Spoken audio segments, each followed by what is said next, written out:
అందరికీ పేరు పేరున జనసేన నాయకులకి, సైనికులకి, మహిళలకి, ఆడపడుచులకి, రెండు రాష్ట్రాల ప్రజలకి, తోటి భారతదేశ ప్రజలందరికీ 74వ రిపబ్లిక్ దినోత్సవ శుభాకాంక్షలు తెలియజేసుకుంటూ సభను ఆరంభిస్తున్నాం.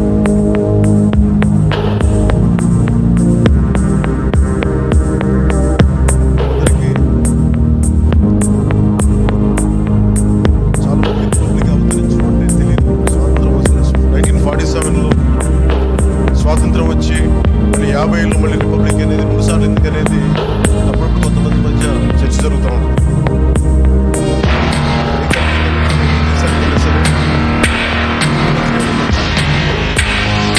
రాజ్యాంగాన్ని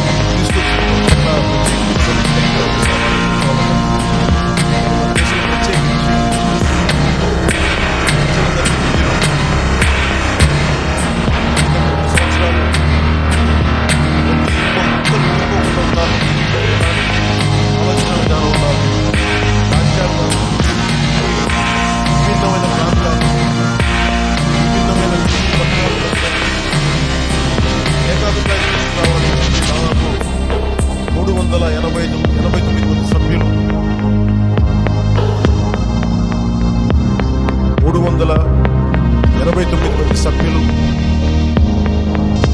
2 సంవత్సరాలు అలాగే కూర్చొని పార్లమెంట్ సెంట్రల్ హాల్లో డాక్టర్ బాబాసాహెబ్ అంబేద్కర్ గారి అధ్యక్షతన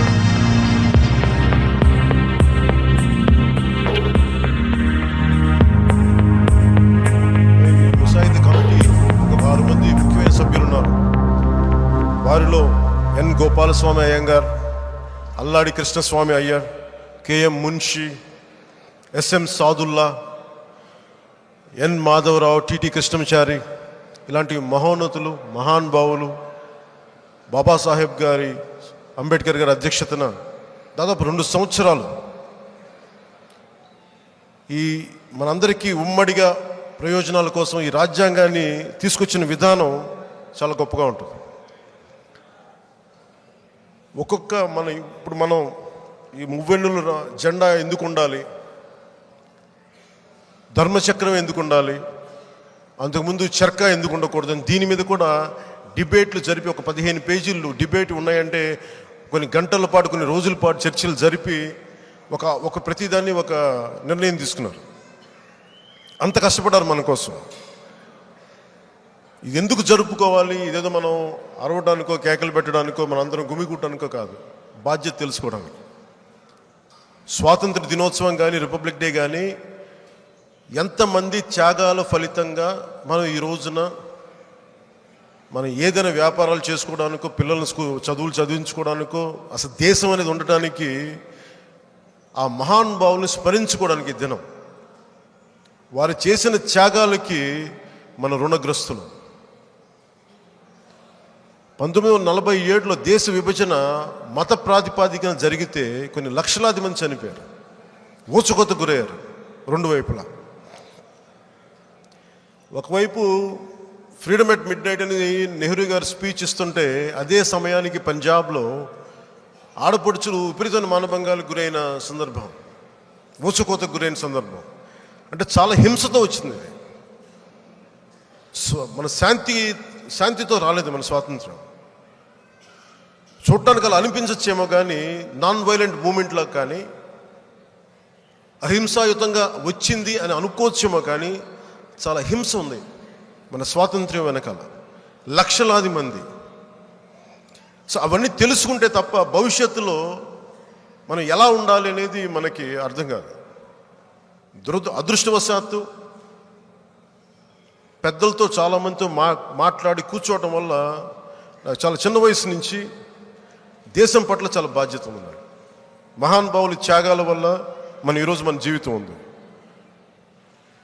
తలెత్తుకొని మనం ఒక ఇండియన్ భారతీయ పౌరుణ్ణి అని చెప్పుకోవడానికి దాని వెనక కొన్ని వేలాది మంది గొప్ప గొప్ప మహానుభావులు, వాళ్ళందరూ త్యాగ ఫలితం ఉంది. సో వాటిని గుర్తుపెట్టుకోవడానికి ముఖ్యంగా ఈ రోజున అలాంటి మహానుభావులందరికీ జనసేన తరపున మనందరి తరపున ఆ మహానుభావుల త్యాగాలకి చేతులెత్తి మేము నమస్కరిస్తున్నాం.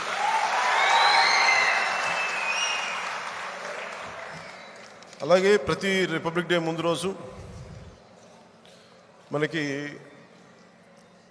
ఎవరైతే దేశంలో ఉత్తమమైన వ్యక్తులు ఉన్నారో, సేవలు అందించారో దేశానికి, సమాజానికి, వారిని గుర్తించి కేంద్ర ప్రభుత్వం ఈ పద్మ అవార్డ్స్ ఇస్తుంది.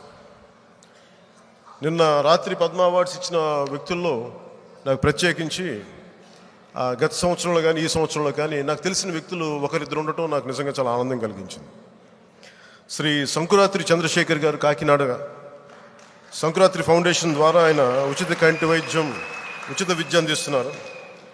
ఆయన వ్యక్తిగత జీవిత విషాదం నుంచి బయటకు వచ్చి జీవితాన్ని సమాజ సేవకు అంకితం చేశారు. ఆయన్ని నేను పోరాట యాత్రలో కలిసి నిజంగా ఆయన పాదాలకి నమస్కారం చేసిన మహానుభావులు ఆయన.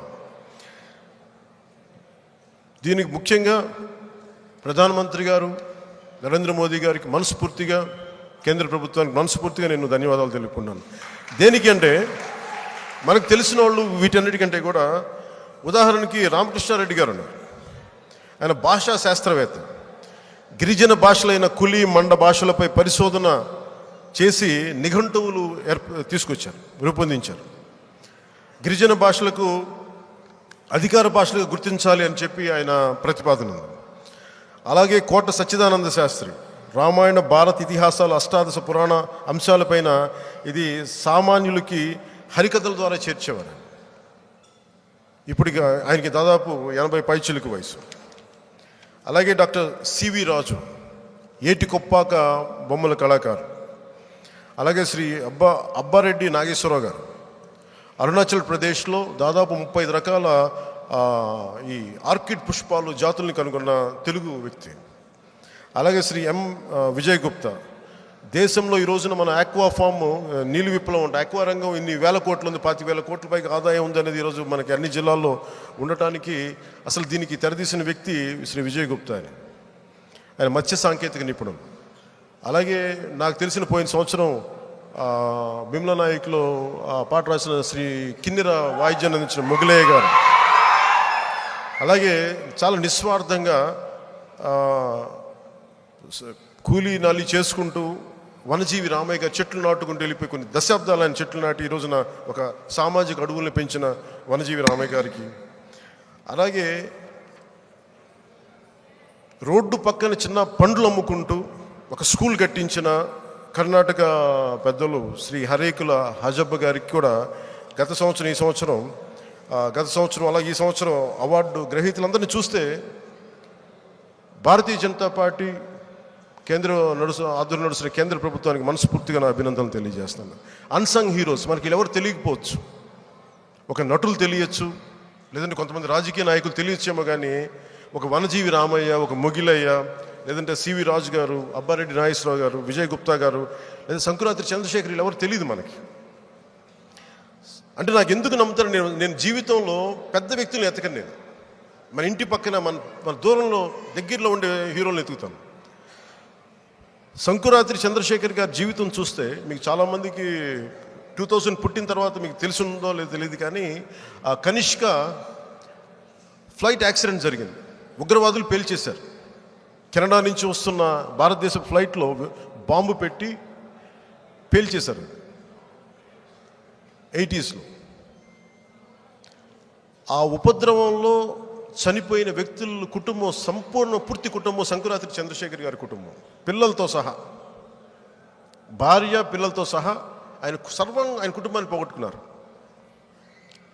ఎంత విషాదానికి గురైన వ్యక్తి కాకినాడ వచ్చి కులాలకి మతాలకి అతీతంగా వచ్చి సామాజిక సేవ చేస్తున్న మహానుభావుడు. అంటే ఇంత గొప్ప మహానుభావులు మన సమాజంలో, ఈ సమాజంలో ఇలాంటి మహానుభావులు గుర్తించిన ఈ ప్రయత్నం భారతీయ జనతా పార్టీ, నరేంద్ర మోదీ గారికి, ఈ భారతదేశ ప్రభుత్వానికి మనస్ఫూర్తిగా నేను నా అభినందనలు తెలియజేసుకుంటున్నాను. ఈరోజు మనం కూర్చుంది జనసేన పార్టీ ఆఫీస్. ఇది ఎందుకు నేను చాలా సగర్వంగా చెప్పుకోగలనంటే, ఏ తండ్రికైనా సరే తన బిడ్డల భవిష్యత్తు ప్రథమం అనుకుంటాడు. నా బిడ్డల భవిష్యత్తు కోసం చాలా సంవత్సరాల నుంచి నేను చాలా చోట్ల దెబ్బతిన్న, ఆర్థికంగా దెబ్బతిన్న, వీళ్ళ నా బిడ్డల భవిష్యత్తుకి ఆటంకం కలగకూడదు, వాళ్ళ చదువులకి ఆటంకం కలగకూడదని, వాళ్ళ భవిష్యత్తుకి నేను ఏదైనా అయినా కానీ, నాకు ఏదైనా జరిగినా కానీ డబ్బులు ఉంటాయని చెప్పి డబ్బులు తీసిపెట్టి ఒక ఫ్యూ క్రోర్స్ అయిన తర్వాత అది ఇంక వాళ్ళ చదువులకి వాళ్ళ భవిష్యత్తుకి ఇచ్చేద్దాం అనుకున్న సమయంలో అప్పుడు నేను పాలిటిక్స్కి వచ్చేసాను. నాకు పార్టీ బిల్డింగ్ లేదు.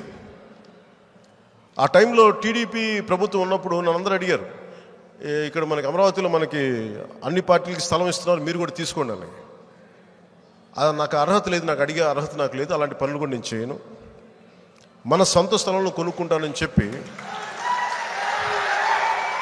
ఎందుకంటే మాట అన్నానంటే, మనం నా బిడ్డల భవిష్యత్తుని పక్కన పెట్టి మనందరి బిడ్డలు బాగుండాలి, అలాంటి దానికి